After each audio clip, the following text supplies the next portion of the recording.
So hi everybody and welcome to episode 16 of Level Up, our weekly Q&A show where your questions really do drive the whole conversation. Now, if you're watching us on YouTube or on LinkedIn and you'd like to join in and take part, then you'll see a little link in the chat. Just follow that across to Slido, and that's really where you get to drive the show by voting up the questions that you would like answered the most, and also by adding some of your own.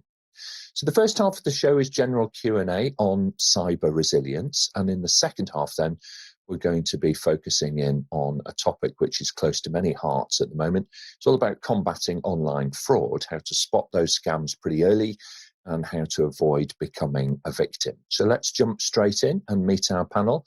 I'm delighted today to be joined by Anna Collard, who is the Senior Vice President for Content Strategy and an Evangelist at Know Before Africa, and she joins us today for her first session on the panel. Welcome, Anna. Hi, Nick. Thanks so much for having me. I'm dialing in from Cape Town, South Africa, and I'm excited to be here. I've spent the last 20 years in cybersecurity, and of those, the last 10 years around cyber culture and user security. I started my own business called Popcorn Training, and we were bought out by Know Before 3 years ago. And that allows me now to spend my time on things I really enjoy, which is research and sharing, sort of, spreading awareness across the African continent. So thanks for having me. Okay, perfect. Thank you very much. We've got quite a strong South African contingent today on today's panel, so you'll be in good company. It's lovely to meet you, so thank you.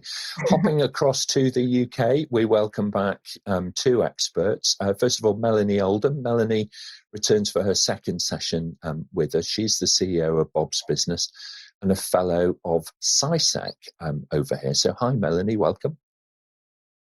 Good morning, Nick. Thanks again for inviting me on the panel. Looking forward to this session. It's been great. There's been a lot been happening in the UK recently, especially the work we're doing around UKC3 and the cybersecurity clusters, and all of it comes back to what we're focusing on today, which is how do we build cyber resilience from a personal perspective. So really looking forward to today's session. Okay, excellent. Thank you very much. Also from the UK is Tim Harwood. Tim is the CEO at Siker Cyber and is a member of the Chartered Institute of Information Security. Now, Tim's world is a little bit different to most of us. Him and his team spend their time really focusing on securing industrial infrastructure and keeping the bad guys out and keeping the processes running. So, hi, Tim. Welcome. Great to see you for your second session with us. Morning again, Nick. Hi, everybody. As Nick was saying, we do it slightly differently in my space. A lot of the stuff is much older, a bit like me, and but we are trying to sort of focus on things like creating a culture change for cyber in exactly the same way we did with safety 25 to 30 years ago. It's all about the people. The problem is they're using Windows NT for I was on a site that recently ran DOS 6.2, so sometimes it's all about finding the skills as well. Nigel's sitting there thinking, oh, I could get a job there.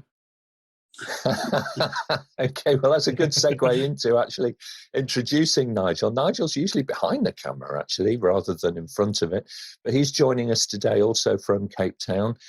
He is the APMG regional lead for two large regions now, not just Africa, but he's also looking after North America as well. So hi, Nigel. It's really good to see you. Yeah, thanks. Really excited to be here today. And Tim, you're quite right. I haven't heard those names for a long time, NT4, DOS 6.2. But yeah, as Nick said, I'm the regional manager for Africa and North America. But I do have a very strong technical background in technical training. I used to be a Microsoft and a Novell trainer many years ago. But this is a subject which is really important. So I thought I would jump on the panel today and see if I can add any value. Okay, all right. Thank you very much, Nigel. Just also from South Africa and completing our three colleagues from that part of the world is Etienne. Etienne Shardlow is Senior Consultant with Symphonise Consulting. He's joining actually from Johannesburg, and it's his third session, I think, Etienne, anyway, on Level Up. So brilliant to welcome you back. Thank you very much for joining. Yeah, good to be back. I spend a fair amount of my time training and consulting 27001 information security, slightly broader scope than cybersecurity, but obviously cybersecurity is a big part of it. So it's good to be back on the panel. Great, excellent. Well, thank you very much. Now, very kindly, Melanie has offered to lead us today with sharing her thoughts on our focus topic about how we can combat the scammers and the fraudsters who are out there online. So we'll come to that a little bit later on. Now, if you're watching this and you're kind of thinking you could also join us here on the panel, that would be marvellous. Just volunteer in the chat and one of my colleagues will pick that up and we'll get you engaged, and you could be joining us here on the panel in another few weeks' time. So let's jump straight into the questions, and we're going to hear from our question master for today, who is Suchitra Jacob, and she is joining us from Bangalore in India. So Suchitra, may we have the first question, please? Hi everyone, we have a question from Susan in Atlanta. Is it a good idea to employ an ethical hacker to test the company website for vulnerabilities, or does this open up more risks? Okay, Nigel? Yeah, thanks, Nick. There are two answers to this, and I think it depends is the first answer. So it's really, really important to test your website for vulnerabilities. That's a really critical part about making sure that things are, in fact, safe and secure. But employing an ethical hacker, yes, do it, but as long as you know and this person is, in fact, certified. And it's a better idea to go through a company that deals with this kind of thing to ensure that those people are actually certified as ethical hackers. Don't just employ anybody out of the blue. I've seen that happen before, and it leads to disastrous results. Yes, you can get hacked yourself. Okay, thank you. Melanie and then Anna. Yeah, just to echo what Nigel said there is that, yeah, of course, you know, it's best to always test and understand what your risks are. So therefore, go through the process to make sure that you don't have those vulnerabilities and get them plugged and fixed. Yeah, again, similar sort of thing as Nigel, make sure that they're a known entity and that they come with referrals and also the guarantees as to what you're getting for that. Okay, thank you very much. Let's go to Anna and then Etienne next. Yeah, I fully agree with what Nigel and Melanie have said. The one issue that you may have is, which is something that we struggle with in the security industry globally, is that you don't find those people, so that we don't have enough skills. So unless you are a larger company that really provides sort of they call it the red team career path, where you can attract talent and then grow them, it's probably best to go to a service provider. They offer that as a service, highly recommended. There's multiple out there that really, do a job of it. So rather do that than hiring or trying to attract and keep that skill in-house. Okay, yeah, some really good advice. Etienne, and then we'll come to Tim. Yeah, echoing what some of the other panelists have said, I think it is a good idea. But if you're going to employ an ethical hacker, even on a short-term contract, do the background checks. Make sure that you do your homework, that you're hiring someone you can trust. Okay, thank you very much. Tim, is this a similar kind of way of working in your world? Echoing Nigel's point, it depends. It depends on whether you're looking at it from just the website side of the house. Obviously, a lot of times we struggle to connect the reconnaissance aspects where people are trying to get onto the corporate world in order to be able to pivot down onto the control system space. One thing I would add to some of the great comments that have already been made is perhaps a return question would be, what about all of your supply chain websites too? If you look at the incident in February in the water treatment plant, that was because of information that was on a control system company that was in their supply chain that was the vulnerability or created the vulnerability. So don't just look at your own website, look at your tier 1 and tier 2 suppliers too. Right, it's a really, really good point. This whole sort of ecosystem of how we're joined together and the ability for us to communicate across domains and keep those supply chains running means that there is an increased risk now of, our information, our sensitive information being harvested from third-party websites who, many of whom we've partnered with for very many years. You remember there was an excellent exercise around ethical hacking that involved trying to discover the home addresses of senior people in a large corporate.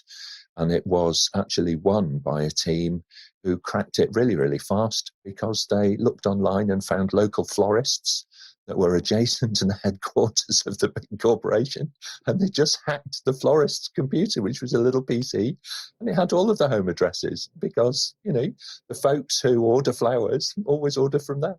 So that kind of makes some sense. So do look across that supply chain and think about working together. You know, you'll find a lot of buy-in, I think, from partner organizations north of you who are supplying you, and also your customers who you are servicing and supplying, you know, who will join in with you on that quest to tighten things up. So really great question, a simple question, but hopefully, you know, some good thoughts there for you to consider from the panel. So very good. Suchitra, let's have the next question, please. We have a question from Hans in the Netherlands. My company's website was breached recently by a brute force attack. Do you have any recommendations to make it more secure? Nigel? Yeah, thanks. A lot of recommendations, actually. And the first one I would suggest is going online and finding a service provider that can help you and work with you to ensure that you do a proper vulnerability test on that site. Okay? If you're not running SSL, make sure that you get SSL installed and you're running a fully secure site using SSL only. But that's not the only way that you can get hacked. There are many, many ways. If you don't have the budget to go down a service provider route, there are some very good online secure tools that you can use to do a vulnerability test on your own, okay, which will at least give you some idea of where to start. Okay, thank you, Anna, and then Melanie. Yeah, I agree with what Nigel has said, and it really leads up to the first question, that having a constant vulnerability check and a penetration test is a good thing to do, but do that with a service provider who you trust. The other thing to consider is that if you mentioned brute force, so I assume that has had something to do with passwords or credentials. So it's very important to look at, I mean, depending on how your website was set up, that you put proper password or credential authentication mechanisms in place, such as two-factor authentication, for example, to make sure that doesn't happen again. Okay, thank you very much, Melanie. Yeah, it's just to get an understanding of what a brute force attack is, and that is pretty much literally bombarding a website to the point at which it can't cope and it doesn't have the capacity to be able to process everything that's been asked from it. And it's thinking about, different companies get different types of attack, and I think it's important to know, especially for smaller organizations, of how is your website configured, what information are you asking for, are you actually putting in web forms that don't have an element of validation? So is there an element of doing the capture element so that you're actually getting somebody to validate that they're a person and not a bot, which would minimize the ability for those websites to be attacked. So just make sure that when you're building your website, you're asking people the questions as to how do I prevent brute force attacks, and how can I actually make sure that the website's more secure. So it's just making sure that the information that you're capturing has that element of level of security through two-factor to make sure that it's people that are accessing the website and not bots. Yeah, I think you're absolutely right. And if you are a small business, do talk to your hosting partner, and we'll come to you in a moment, Tim. Do talk to your hosting partner about it, because they often have a whole variety of different tools and systems and so on that they can add to reduce the chances of bot traffic being able to to penetrate as far as you. And if they don't, then have a think about changing your hosting partner and consider, going to somebody else. Tim, go ahead, please. Last thoughts on this from you. Just really to sort of build upon comments so far. One of the other things to consider as well is make sure that you think like an attacker. Try not to think like a defender. Understand how you can be attacked before you start looking at your defensive measures, and understand the information that's flowing around it as well. Often in the industrial side, we have lots of information flowing around using ports and protocols that don't really work well in the IT space anymore. Lots of the industrial systems are still using things like Telnet. The IT world goes, Telnet? Who uses that anymore? But of course, it produces username and password in clear, and this is the sort of things that will go and harvest in order to be able to access things like the websites. Right, understand. It's a very different and very hybrid world when you start connecting, different systems and business processes together. Nigel, you had something to add? Yeah, just very, very briefly, make sure that you understand there are often vulnerabilities within the web software that you're running, the web server software, particularly around things like WordPress. If you're running those, make sure that you're patched and up to date, because quite often those can yield, a very, very good forward looking for security. So just make sure you're patched and up to date with everything that's available on your site. All right. Okay. Very good. So thank you very much, panel. Some great answers there. So Suchitra, let's move on and we'll take the next question, please. We have a question from Sadiq in Dubai. Is there a difference between spyware, malware, and a virus? All right. So this is all kind of definitions. It's going to challenge our panel, I think, a little bit further. Nigel, would you like to give us your definition for at least one of those terms, and then we'll come on to the other two? Sure. I think that a lot of these terms are interchangeable in a way. I mean, malware essentially is something that's going to look at damaging your computer, stealing information. Viruses tend to be much more dramatic in the impact that they will have. Okay. But in many ways to look at it, they're all exactly the same, just put under different categories. Okay, all right. I would agree with that. I think that, as the names apply, imply rather, each of them is sort of focused on doing different things, and the collective noun for all of it is pretty scary stuff, really. So, managing to keep yourselves protected and up to date and thinking about each element of your IT real estate is very, very important in all of this. So thank you. Interesting question there, and almost stumped the panel there. So very good going. I think that we're getting in a couple of live questions. So Suchitra, let's take the first live question from the audience, please. Yes. What are the best industry recognized certifications or minimum requirements for a cyber consultant or company, please? Okay, so best is always an interesting word. It can mean a great deal depending on what your budget is. Tim, would you like to talk from your industry, and then we'll come to Anna and then Melanie? Yeah, sure. I think the first thing is to understand the area that you are working in. And also the stream of work that you want to be involved with. 10, 15 years ago, it was the generic CISSP. And there, I'm not knocking the CISSP. But now there are some very focused ones. So in my world, for example, you've got the global industrial type of security certifications. So make sure it's actually fit for purpose. Would be the first step. Understand the role that you're in, and also potentially the role that you want to move into further down the line, and just make sure that it's relevant. Okay, thank you very much. Anna? Again, it depends on what you're looking for. Excuse me. If you're looking for a pen testing company or somebody that helps you with the vulnerability management, then the OSCP, which is the Offensive Security Professional certificate, is pretty good. It's like the high standard.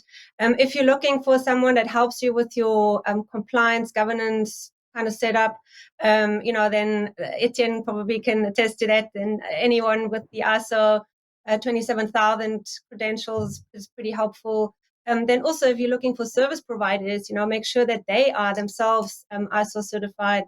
There are various sort of ISO certifications for cloud providers on the privacy side if you share personal information.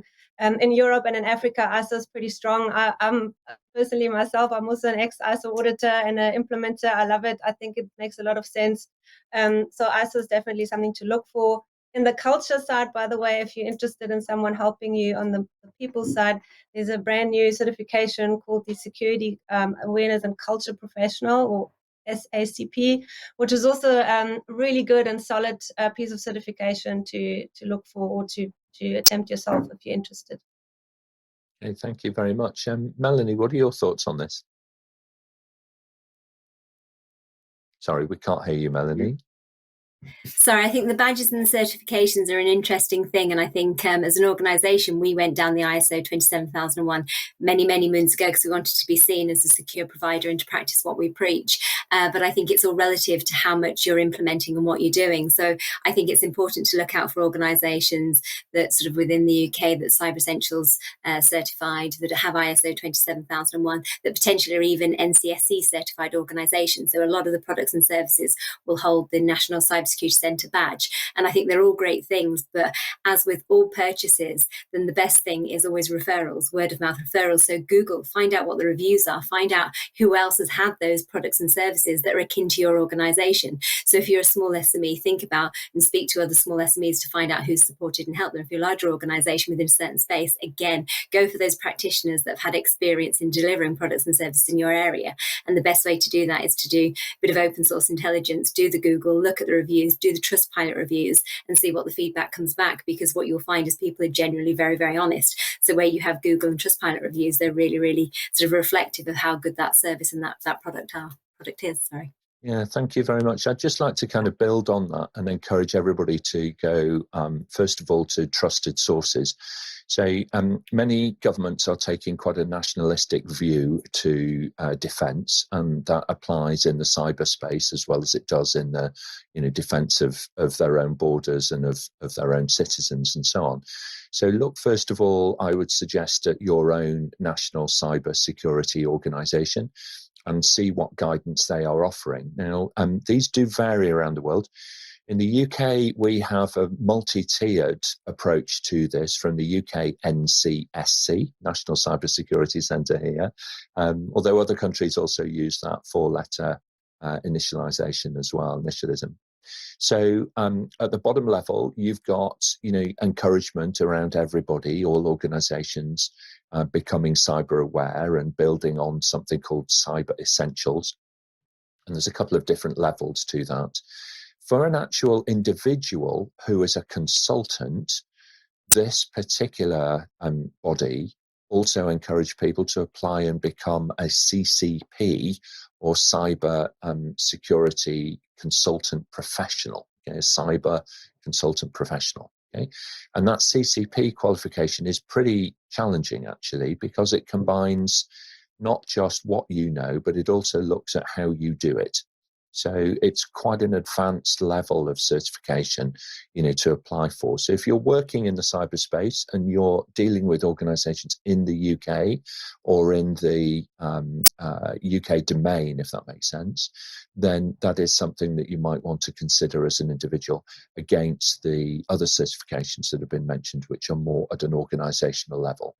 So do check that out. Very good. Thank you, panel. Appreciate that. Suchitra, let's move on to the next question, please. Another question from our live audience. What are the best how can IT auditing help to support today's topic of cyber resilience? Okay, so it all starts with auditing. Melanie and then Etienne, please.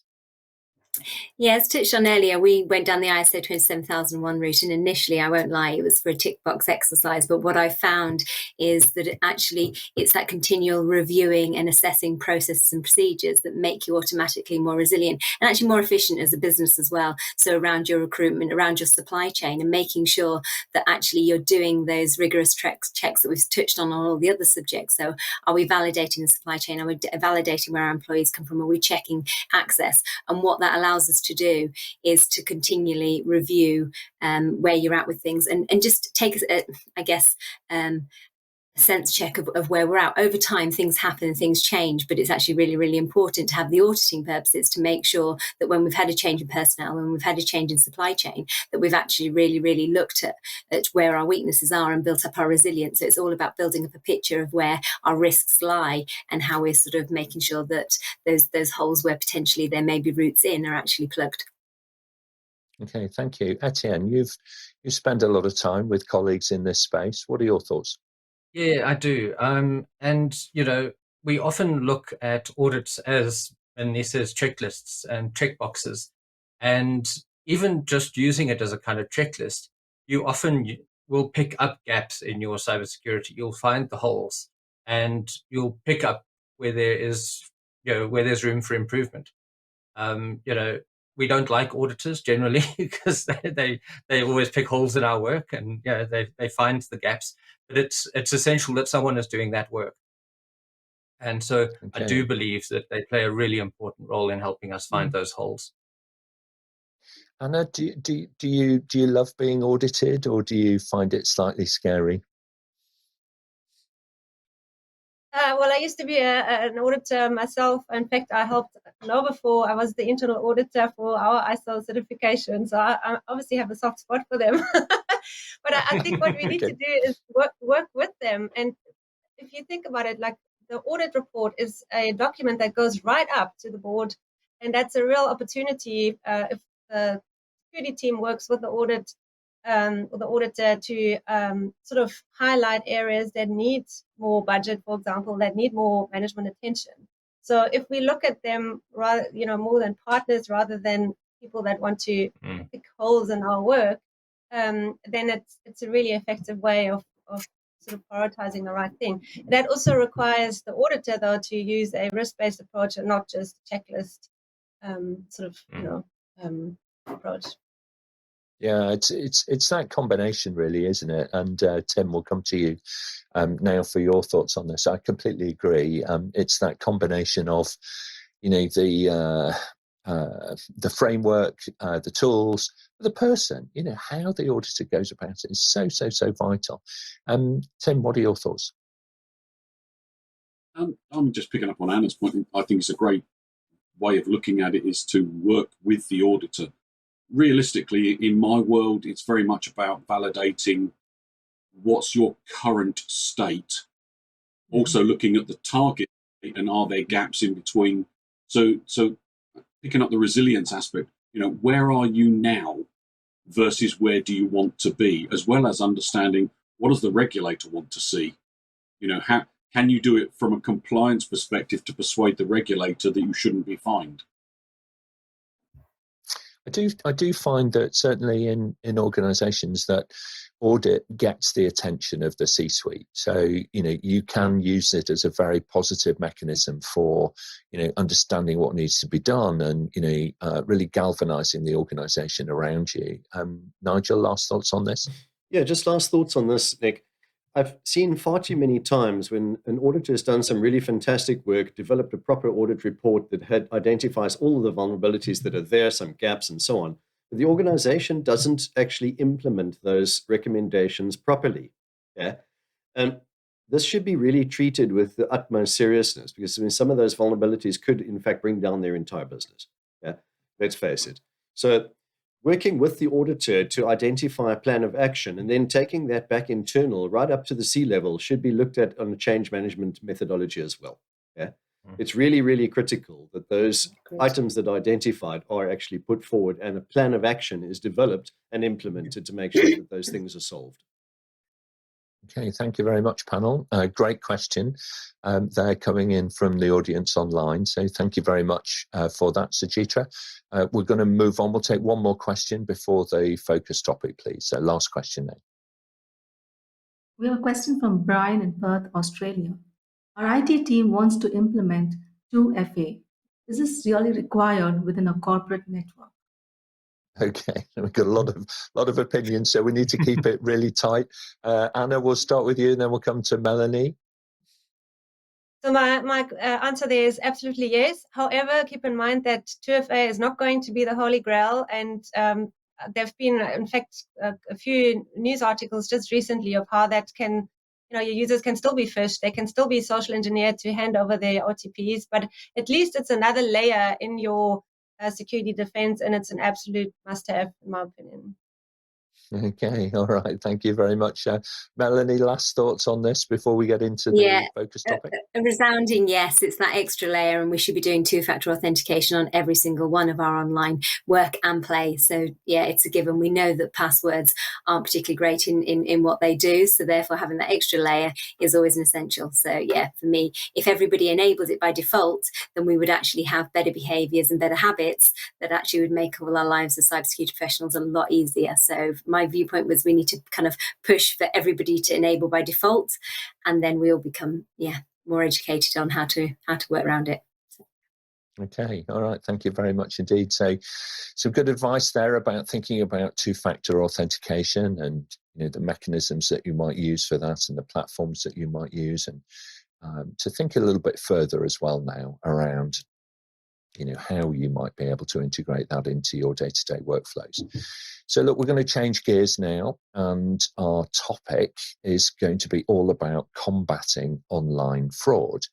Now, just over the weekend here in the UK, the BBC news service has been quoting a recent research paper from which are a consumer organisation, really, that do a whole variety of different kinds of research and pretty well respected.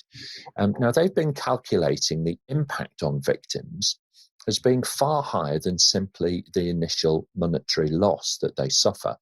And they've been taking into account things like social impact and economic impact and so on, as people's lives then are impacted and changed by being caught out by these variety of kind of online fraud and scams and so on.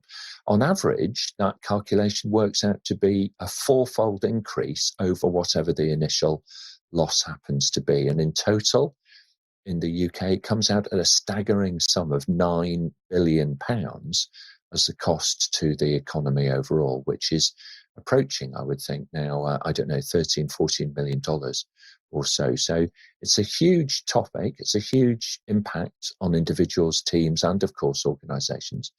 So Melanie, over to you. Let's hear your thoughts on what we can do to recognise and combat and manage ourselves, our teams, and our organisations.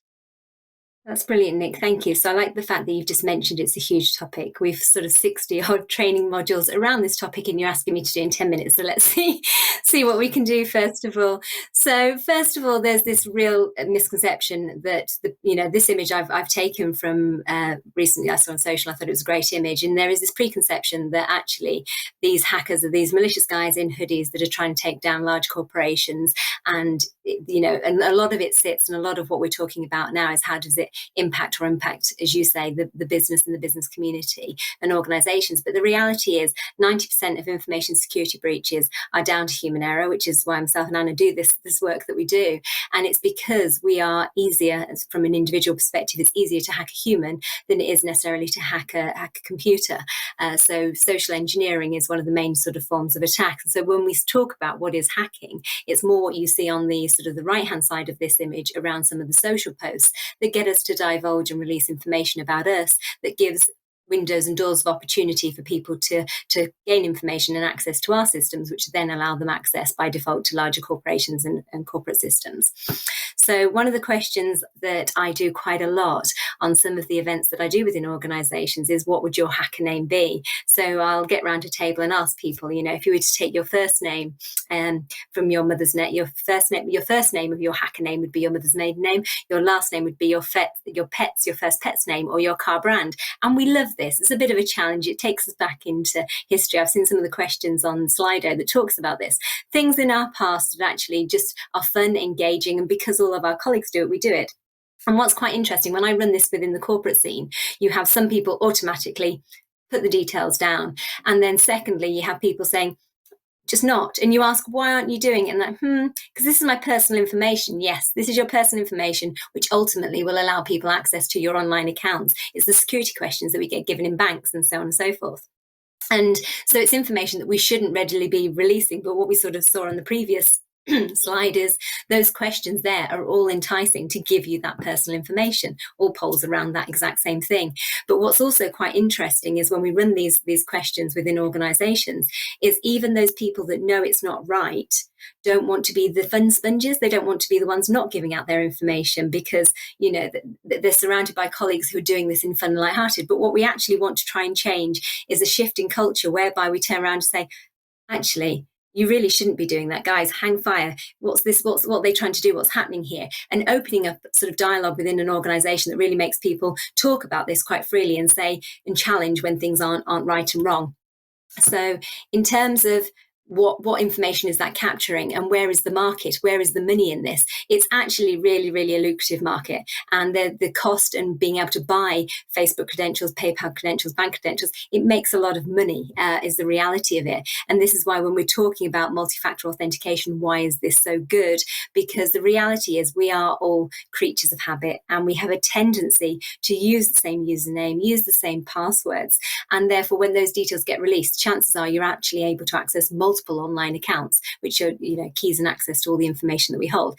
And as I say, it's a really, really lucrative business. So organizations trying to capture what is our personal data and personal information actually is really, really worthwhile, which is why all these social media accounts, they try and sort of scrape that information. What we're finding, especially sort of in current times now, COVID, is there was actually a sort of 112% increase between Q1 and Q2 of incidents involving payment and invoice fraud.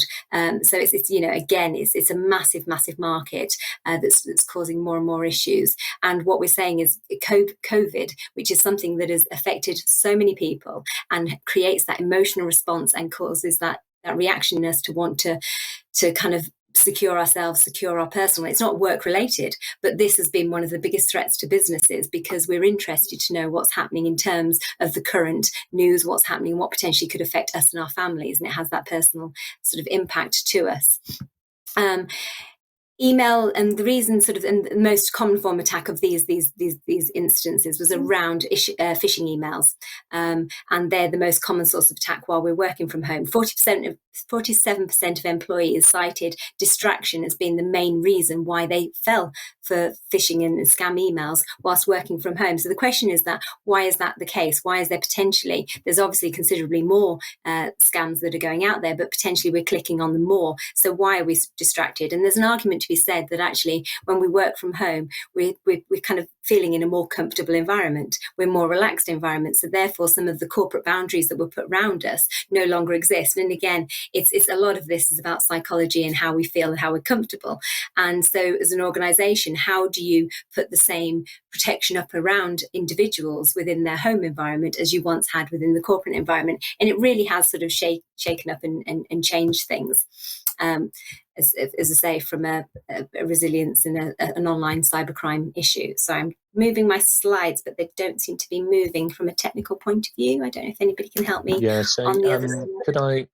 could I just ask the host, if you don't mind, just jump in and refresh the focus on the slides, and then you should be okay then to proceed. So have another try. Yeah, lovely. It's not working at the moment, so we'll see what happens, and I'll just talk through sort of the next slide. So the next element is about social engineering, and this is why it's important, the point you made around, as individuals, it's an individual responsibility. So we know that obviously employees are the main focus when it comes to cyber attack, and it's using tools and mechanisms to help us to divulge information. It's the use of psychological manipulation to trick us into making mistakes or giving away sensitive information.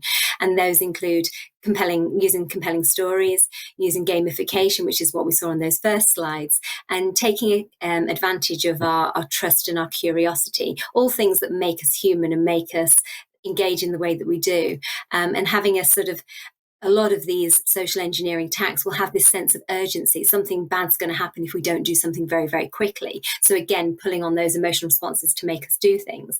And using online information to make requests that sound legitimate. So at the moment, we have so much information coming to us to make us to validate who we are, to be able to do everything we do. And, even online payments now, I can't remember the last time I went into a shop and actually paid with something with cash. Everything is online, everything is digital. And we have this really, really overlap between our personal lives and our work lives as well, because they're all on our same devices. So it's really important that we actually take personal accountability and personal responsibility. And the point you touched on previously, Nick, was it's the impact that it has is not necessarily just about reputational impact to the organisation. It's not about cost to the organisation. It's the personal impact. It's the damage that it does to us as individuals and affects our ability to work, our ability to trust, and our ability to access the systems that we do on a day-to-day basis. So it really is a human-based problem that we all need to embrace, but we all need to support each other to do. It's literally very much, sort of reiterating the NCSC's point, which is how do we make places that we work in the safest place to live and work online? And it's really about that. Everything is all integrated, and how do we bring it up to speed so that we're actually all far safer. With regards to phishing and, thinking before we click, 91% of attacks have been as a result of phishing emails. So these are emails enticing us to divulge this personal information, to give out our usernames and passwords. We touched on previously that we are creatures of habit. And one of the things that we continuously do is use usernames that contain our first and our last name. And we use the same usernames on multiple accounts because it's easier for us to remember. And then also, more often than not, we'll also tend to use the same passwords. Again, we all know it's bad habits and bad behaviours, but because we are creatures of habit, we continue to do it. 80% of organisations around the world experienced some sort of spear phishing attack in 2020, which is a huge number. So to think about how COVID has impacted that, obviously considerably more as well.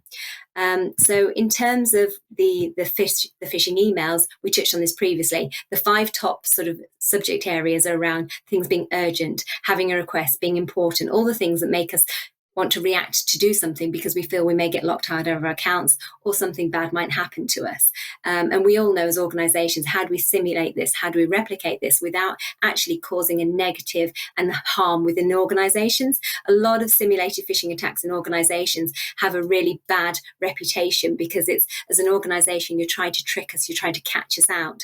And it's about humanising what you're doing and explaining what you're doing. If you tell people what you're doing, why you're doing it, that you're giving them tools and you're giving them tips to help improve not only their work life, but also their personal lives, and these things they can take with them to their personal email accounts, they'll understand, and sort of explaining that the reason we're doing it is to be able to heighten senses, heighten awarenesses. But if anything you see you don't feel comfortable about or doesn't feel right, please come to us. So it's not creating that barrier whereby you're the one threatening, you're the one catching out, and we actually want to, name and shame you. It's about, we want to support you. We want to give you the best information, the best tools to be able to identify where the risks are and make sure that we've really got that wraparound. So when sort of delivering simulated phishing attacks within an organisation, I would always say, again, think of it as a collaborative approach. Think, where do you need marketing teams in there to get the messaging out so it is really positive? Where do you need to get HR in there to know that those individuals are being supported, they're being helped within that organisation?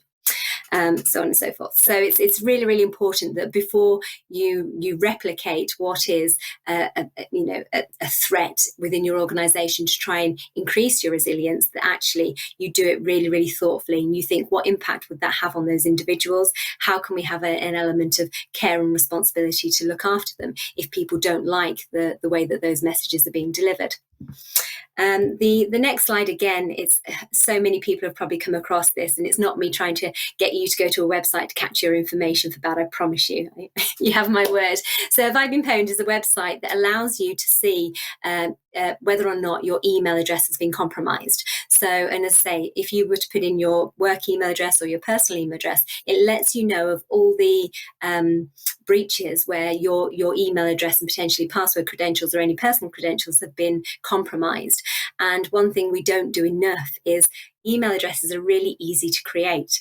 And what we don't do is segmentate and reduce the risk by having multiple email accounts. So one of the challenges I always have to a lot of when I go into schools and I talk about people creating new online accounts is, well, first of all, create a username that is memorable to you, but has no association. So it doesn't contain your first name and your last name. Create that. Think about creating multiple accounts for different things. So create one for online banking, for all the things that you want to secure and protect, and then create one for online subscriptions, for magazines. One that, to be honest with you, if you suddenly get bombarded, spammed, or has a breach or a compromise, you can burn it. We tend not to want to burn our email addresses, but the reality is those email addresses so easily can be, once compromised, can be deleted, and you can create a new one. Anybody who really, really needs to know your email address probably has your telephone number. So if they can't get through to you, they will turn around and contact you by another means. So it's thinking about creating multiple accounts to reduce the attack surface and actually segmentate our lives. Putting things in boxes really is something I'd recommend. So definitely go on to Have I Been Pwned and see whether or not your email address has been compromised. The other thing that we tend to do is we've got this massive say digital footprint. And with those usernames, what you tend to find is you use the same username on each of these accounts. And this is great until you come across something I'm going to show you shortly, which is around, just move through a couple of slides, open source intelligence framework. So this is, people say, what is the open source intelligence framework? An ONSINT. Is it something that just cybersecurity professionals and criminals use and do? No, we all do open source intelligence gathering. It's about how do we find out information about people and individuals before we go to a restaurant. We Google it, we find those reviews, we see what information we can find. When we start dating a new partner, then the chances are you probably Google them and see who they know and what have you. What the open source intelligence framework does is provide you with a really structured framework and a set of tools that allows you to be able to look at usernames. So if you have a username that you consistently use on the previous platform, so if I go back a couple on those, it will show you all those accounts that have that username. What that actually also shows criminals is all the accounts that don't have that username. So what people can do is, if you don't have an Instagram with your username, then somebody could very easily create an account with your username, befriend you because people can recognize that username is associated with you, and actually start to kind of have your identity stolen, for want of a better word. And that identity theft is how a lot of the sort of online fraudulent activities happen as well. Somebody stealing your identity, stealing your account details and pretending to be you. And it's a very, very slippery slope. So it's really important about knowing what online accounts you have and those that you don't. And is anybody trying to replicate you in the digital world? So it's quite an important one. Conscious of time. Again, creatures of habit. We all like to know how we're going about, how we're doing. Are we keeping fit? Where are we going? Showing people that actually we're getting fit. We like to shout about it when we've done 5 or 6 runs within a week. We're incredible, we're strong, and we're about to take over the world. But what we have in a lot of these apps, again, is we tend not to lock down the privacy settings, and we tend to show people where we're starting and where we're leaving. And this is quite important when it comes to working with some larger organizations. Where specifically the C-suite are being targeted, and they may think that they have locked down all their social media, so they're actually only posting things about work. They're not posting anything about play. But what we tend to find is we can very easily locate some of these people through other apps where they may mention that they are running, and finding them on Strava, seeing where they start and finish, and then knowing that they're part of a running club, seeing who likes their posts. And this is really quite an important one. Who's likely to like your posts? Is it your family? Is it your friends? Because then very easily we can look into your friends and family's accounts and actually see they are also runners. And what we tend to find with families particularly, children may be part of running clubs, and very, very quickly you can go into family accounts and associations and find far more leveraging information about individuals, especially in the C-suite, that potentially could cause damage. So it's just thinking about how all this online information, how we use our usernames, and how we don't lock down privacy settings is actually really, really potentially putting us at risk. Sorry, Nick, my timer obviously has frozen this side, so I don't know how long I've actually got left. Have I exceeded my time? I've got 2 more slides, which just... Yeah, is that okay? 2 more slides, and then I'll wrap up if that's okay. Yeah, let's kind of wrap up quite quickly now, if we can. That will be grand. Yeah, but it's really fascinating. So thank you. All these things are around about us as individuals, and understanding we are actually at the heart of information sharing and information risk. So everything that we can do in our personal lives to protect ourselves and our family will automatically have a knock-on effect and improve the security, the resilience of the businesses that we work for, and ultimately make us safer nations and safer all round. So enabling 2-factor authentication, so making sure we're not just relying on a username and password, creating digital boxes, so breaking down that element so you're more resilient. So if something does get compromised, you can just close that account and bin it. Creating unique passwords, but using password managers, using the tools that are going to actually make our lives a little bit easier, and making sure the castle that holds all the keys is your primary email address, where you will reset all your passwords, making sure that your primary email is the one that is secure, is unique, and limiting access to your account, so avoiding friends and family having access to those, and checking your privacy settings. Who are you sharing things with? And finally, we are trusting by nature. it is what makes us potentially risk. So thinking about who we're engaging with and validating it. So doing your open source intelligence and never ever buying, procuring, or even connecting with somebody until you've looked to put them up online. Are they legitimate? Is there a source of reference whereby you know that they are a trusted person, individual, or organization? And generally, if something sounds too good to be true, it most possibly is. There we are, Nick.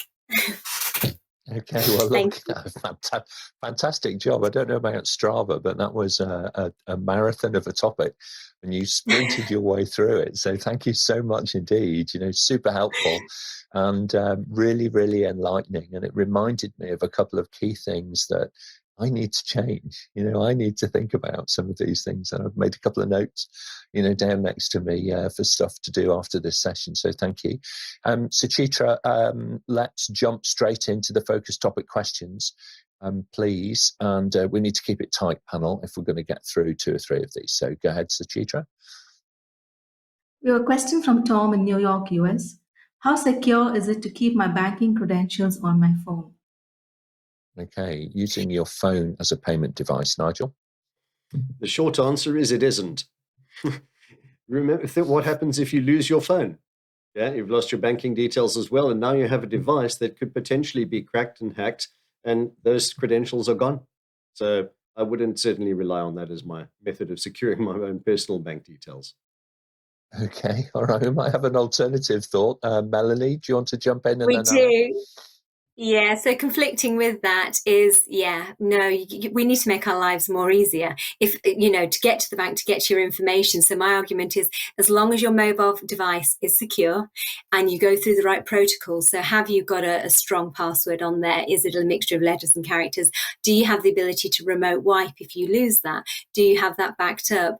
And who has access to that device? Don't give those details to anybody, and make sure that when you're logging on, that there is two-factor authentication. So is it using your Face ID to be able to log on to that banking? It's everything that's going to make our lives easier. The more complicated we make that, the more chances we're going to be writing it down somewhere else. I don't know about you, but my mobile phone just generally doesn't leave me. But if it does leave me and I have the ability to wipe it, then I think I'm pretty secure. But that's my I think that's a really good point. Okay, it depends. So thank you, Nigel, and Melanie for sharing the two sides of the same coin here.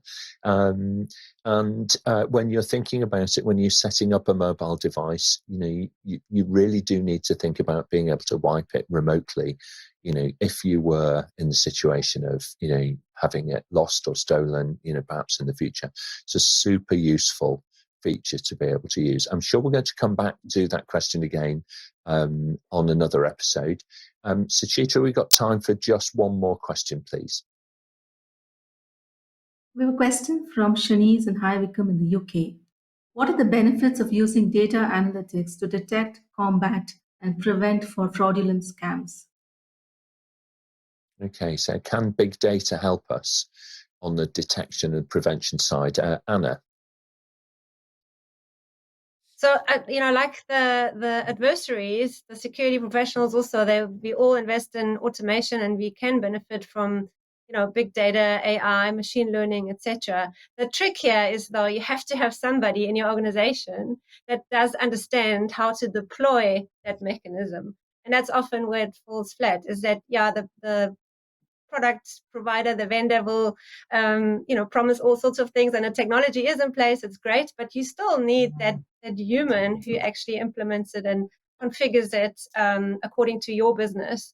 And that's where, unfortunately, in South Africa anyway, we struggle a bit in getting the right skills. I think you're right, Anna. I don't think it's limited to your country either. Tim, go ahead. Sorry, we can't hear you, Tim. I think you're on mute at the moment. I muted myself during Melanie's presentation. I do apologise. Just building on that, I think it's a great point, because we still forget about the people aspect, being we can log everything that we want to log, but if people don't understand what they're looking at, then it's just numbers and words. So make sure that whatever you collect and whatever analytics you're going to do to it, make sure that people actually can make sense of it. Otherwise, people just go, so what?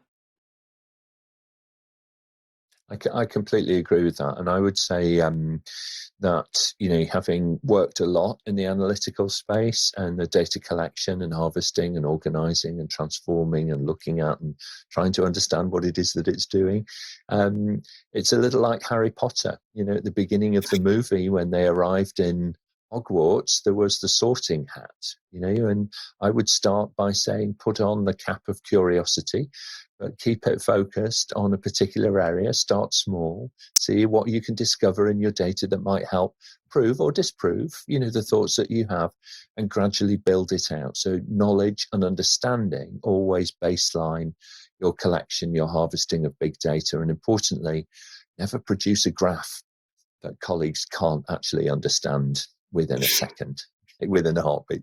Complicated graphs, not everybody can read, that easily. So bear that in mind. All right, lesson learned for me there from my past. Okay, look, very good. Thank you very much, panel. Absolutely great job today. Amazing job, Melanie, on the topic. Thank you so much. Let's hear your closing remarks then. Anna, if you want to kick us off, and then we'll come to Etienne. Yeah, I just want to compliment Melanie. I felt like, we're totally singing the same song.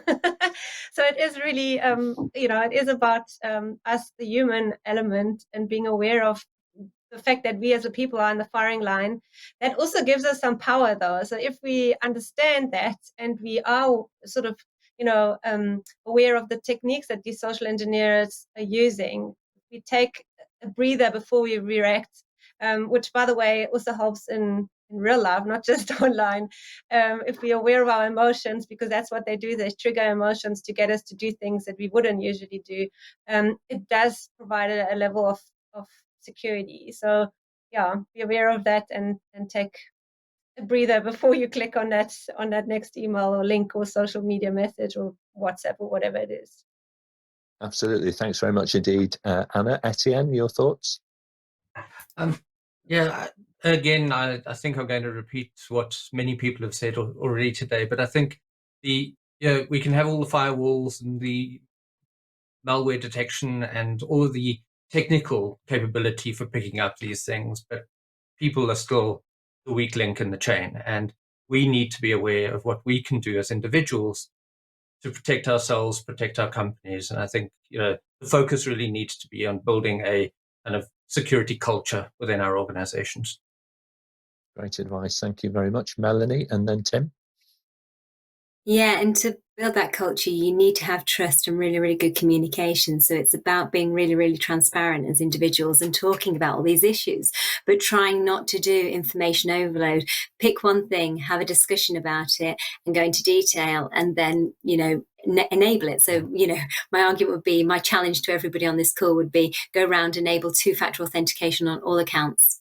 If you do that one thing, then we as individuals and organizations will fundamentally be far more secure. So it's good communications, making sure that we're actually being transparent in what we're doing and open up really good dialogue, because it is something, as I say, we're not the weakest link with the strongest line of defense, and collectively we can really, really make an impact and a difference. Okay, brilliant. Thank you very much indeed, Melanie. Tim, and then Nigel. It's an interesting point to pick up on what Melanie's just said. Be prepared for what it might cost you to educate your people. I've been doing this for many, many years now, and I have never come across an organization that spends more than 2% of their security budget on awareness and education. Awareness and training are two different things. So you don't go and attend awareness training. It doesn't exist. But make sure that you educate the people. And the last point is, it's called big data for a reason. Be prepared for the sheer volume of stuff that you're going to be asked to look at. Okay, all right. Thank you very much, Nigel. And then we'll come to Suchitra. Yeah, I just wanted to echo all of the points from everybody. Firstly, great panel, great discussions. But cybersecurity awareness is a mindset. And like any mindset, it has to be learned. You can't just fall into it. Okay? Very few people do. So I think you need to think on a weekly, daily basis, sometimes even hourly, about the potential threats out there before you really act on any of them. Yeah? And define them, do your risk assessments, and try to do at least one thing per week against cybersecurity. Okay, thank you very much. Let's go back to our panel view. Welcome back, Suchitra. It's been quite an interesting panel discussion today, don't you think? Your closing thoughts, please. Yes, absolutely. It's been a very interesting discussion, and there's so many questions that have been piling up, and we should come back to them again. And personally, I think, we, as Melanie mentioned, we are creatures of habit. So I'll have to go back, check, and lock down my privacy settings if I have to. And a lot of subtle aspects which we normally tend to overlook is a good time to go back and review now. So thank you once again. Okay, excellent. Well, thank you very much, panel. Great job. As ever, now we're going to look ahead a little bit. Coming up later on today at 1 p.m. UK time, 2 o'clock in Europe, and 8 a.m. over on the east coast of the US. We're returning to the world of public-private partnerships, and this time we're going to be looking specifically at the key topic of financing PPPs. So do join us for that if you're involved in projects and programs that link organizations with government and government with the world of commerce and industry and so on.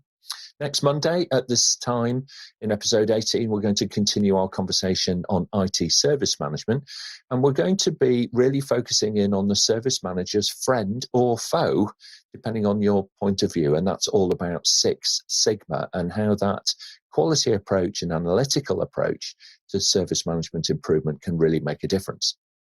Later the same day, we're going to be picking up the conversation again about project and change management, and a special invitation actually to professional associations to join us on that panel as we dig a little deeper into memberships and how memberships can help you grow and mature as a project and change management professional. So look, subscribe to the show, and we will send you a personal summary of what's actually coming up and how you can join us here on the panel. And of course, level up your career with APMG. Thanks very much, everybody. We'll see you next time. Thank you.